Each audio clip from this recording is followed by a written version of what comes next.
Welcome to RTV. నేను మీ గయాజ్ని. అన్నదాతలకు అండగా ఉంటామంటూ వైఎస్ఆర్సీపీ ఆధ్వర్యంలో ఈరోజు పెద్ద ఎత్తున కలెక్టరేట్ ముట్టడి కార్యక్రమం చేపట్టడం జరిగింది. ప్రస్తుతం మనతో మాట్లాడేందుకు వైఎస్ఆర్సీపీ నాయకులు విజయ్ కుమార్ రెడ్డి మనతో ఉన్నారు. ఎంతో మాట్లాడదాం. సార్ చెప్పండి, అసలు ఈ కార్యక్రమం ముఖ్య ఉద్దేశం? ఈరోజు కూటమి ప్రభుత్వం ఏర్పడిన తర్వాత 6 మాసాల కాలం జరిగిన తర్వాత వాళ్ళు ఇచ్చినటువంటి ఎన్నికల హామీల్లో భాగంగా రైతు సంక్షేమ కార్యక్రమాలు చేయటంలో మేము అగ్రగామిగా ఉంటామని చెప్పి ఎన్నికల ముందు వాళ్ళు ఇచ్చినటువంటి వాగ్దానాన్ని వాళ్లకు మళ్ళీ ఒకసారి గుర్తు చేయడానికి చేసినటువంటి కార్యక్రమం ఈరోజు మేము కలెక్టర్ గారికి ఇచ్చేటటువంటి విజ్ఞాపన పత్రం. ఎందువల్లంటే రైతులకి గతంలో వ్యవసాయానికి ఆ సమయం ఆసన్నమైనప్పుడు పెట్టుబడి సాయంగా డబ్బు ఇవ్వటం జరిగింది జగన్మోహన్ రెడ్డి గారి కాలంలో. మరి అదేవిధంగా ఎరువులు సప్లై చేసే కార్యక్రమాల్లో కూడా గ్రామాల్లో ఉండే రైతులకి అనుకూలంగా ఆర్బీకేల ద్వారా గ్రామాలని యూనిట్లుగా చేసి వాళ్ళకి ఎరువులు అందించడం సందర్భాలు జరిగినాయి. మరి ఈరోజు విచిత్రంగా ఉంది, రైతులు ముందు డబ్బు కడితే ఆ డబ్బు తీసుకొని వెళ్ళి ఎరువుల కంపెనీలకు కట్టి మీకు ఎవరెవరైతే డబ్బు కట్టారో వాళ్ళకి మేము ఎరువులు ఇస్తామని చెప్పేటటువంటి ఒక కొత్త పద్ధతి ఈరోజు మనం చూస్తూ ఉన్నాం. గతంలో ఇది ఎప్పుడూ లేదండి.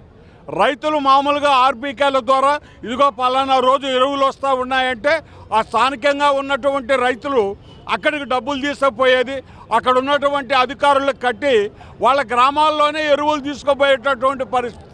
కానీ ఈరోజు ఎవరైతే తెలుగుదేశం పార్టీ రైతులు ఉన్నారో వాళ్ళ దగ్గర ముందు డబ్బు కట్టించుకుంటూ ఉంటారు, వాళ్లకు మాత్రమే ప్రాధాన్యతగా ఎరువులు అందించడం జరుగుతూ ఉంది.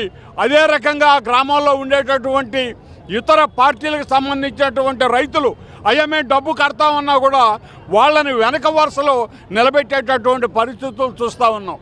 మరి రైతుల్లోనే ఈ రకమైనటువంటి పక్షపాత ధోరణి చూపించేటటువంటి ఈ కూటమి ప్రభుత్వానికి మీరు చేస్తున్నది తప్పు అని చెప్పడానికే ఈరోజు వైఎస్ఆర్ కాంగ్రెస్ పార్టీ ఆధ్వర్యంలో రైతులు అందరి తరఫున మేము వాళ్ళ సంక్షేమాన్ని ఆకాంక్షించి గతంలో ఉన్నటువంటి రైతులకు ఉన్నటువంటి సంక్షేమ కార్యక్రమాలు కానీ ఆ సదుపాయాలు కానీ మళ్ళీ ఏర్పాటు చేయాలని చెప్పి కలెక్టర్ గారికి వినతి పత్రం ఇవ్వడానికి ఈరోజు మా జిల్లా అధ్యక్షుడు, మరి అదేవిధంగా మా జిల్లా నాయకులు, ఇన్ఛార్జీలు అందరూ కూడా కార్యకర్తలతో పాటు మేము అందరం ఇక్కడికి రావటం జరిగింది.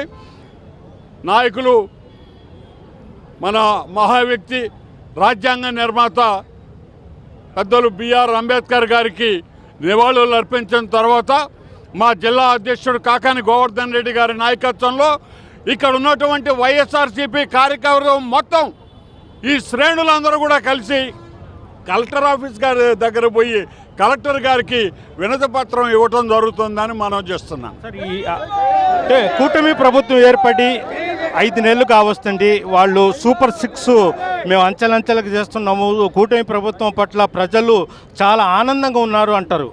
దీన్ని ఎలా చూస్తారు? మేము ఒక్కటే విషయం మనం చేస్తున్నామండి. అన్నామంటే వీళ్ళు అంటున్నారని అంటారు. మేము 5 మాసాలు ఎటువంటి విమర్శలు కూడా చేయకుండా దూరంగా ఉన్నామండి. ఈరోజు 6వ మాసం కూడా పూర్తవుతుంది. 6 మాసాలు పూర్తవుతున్నా కూడా వాళ్ళు ఇచ్చినటువంటి ఈ సూపర్ 6 కానివ్వండి, 7 కానివ్వండి, ఏ కార్యక్రమాలను కూడా తొలి అడుగు కూడా వేయలేనటువంటి పరిస్థితులు ఉన్నప్పుడు మీరు ఈ కార్యక్రమాలు ఇస్తున్నారు, మేము ఇది చేస్తున్నామని చెప్పి మీరు అధికారంలోకి వచ్చిన తర్వాత 6 మాసాలు అయితే కనీసం ఆ ప్రయత్నం చేస్తున్నటువంటి దాఖలాలు కూడా లేవని ప్రజల్లో చిన్నగా అసంతృప్తి మొదలవుతూ ఉంది. విపక్ష పార్టీలుగా మా ధర్మం మీరు ఏదైతే చేస్తామని చెప్పి మీరు అధికారంలోకి వచ్చారో ఆ కార్యక్రమాన్ని మీరు చెయ్యాలి ప్రజలకి అని చెప్పి మేము అడగటంలో తప్పు లేదు. మేము ధర్నాలో లేకపోతే రాస్తా రోకాలో చేయటం లేదండి. వాళ్ళకి గుర్తు చేయాల్సిన బాధ్యత మాకుంది. అదేవిధంగా ప్రజల తరపున నిలబడి మాట్లాడాల్సినటువంటి బాధ్యతాయుతమైనటువంటి స్థానంలో మేము విపక్షంగా ఉన్నాం కాబట్టి మా ధర్మంగా భావించి ఈరోజు కలెక్టర్ గారికి వినతి పత్రం ఇవ్వడానికి మేము తయారయ్యామండి. చివరిగా అంటే జమిలీ ఎన్నికలు కూడా రాబోతున్నాయి, అంటే మీరు అంటే ఇట్లా సపోర్టు ఇంకా ఏం నిర్ణయం తీసుకోలేదు, ఎలా ముందుకెళ్తారు ఒకవేళ ఎన్నికలు ఉంటే? జమిలీ ఎన్నికలు అనేవి ప్రస్తుతానికైతే ఊహాజనితం అండి. బిల్లు పెడుతున్నారు, బిల్లు పాస్ అవుతారు, కానీ ఎన్నో రకాలైనటువంటి లీగల్ ప్రొసీజర్స్ ఉన్నాయి. అవి ఎప్పుడు వస్తాయో ఎవరికీ తెలియదు. కాబట్టి వాటి మీద సంక్షిప్తమైన సమాచారం లేకుండా మనం దాని గురించి ఈరోజు ఆలోచించడం కూడా పొరపాటు అవుతుందని భావిస్తున్నా. Okay, thank you. ఇది పరిస్థితి. అంటే కూటమి ప్రభుత్వంలో అటు రైతులు అటు ప్రజలు తీవ్రంగా ఇబ్బంది పడుతున్నారు. రైతు సమస్యల కోసం తాము కలెక్టరేట్ ముట్టడి కార్యక్రమం చేపడుతున్నట్లు చెప్తున్నారు. Video channel Pradeep guys RTV Nellore నుంచి. మరిన్ని వీడియోస్ కోసం ఛానల్ ని సబ్స్క్రైబ్ చేయండి. లేటెస్ట్ అప్డేట్స్ కోసం వాట్సాప్ ఛానల్ ని ఫాలో అవ్వండి. ఆ లింక్ డిస్క్రిప్షన్ లో ఉంది.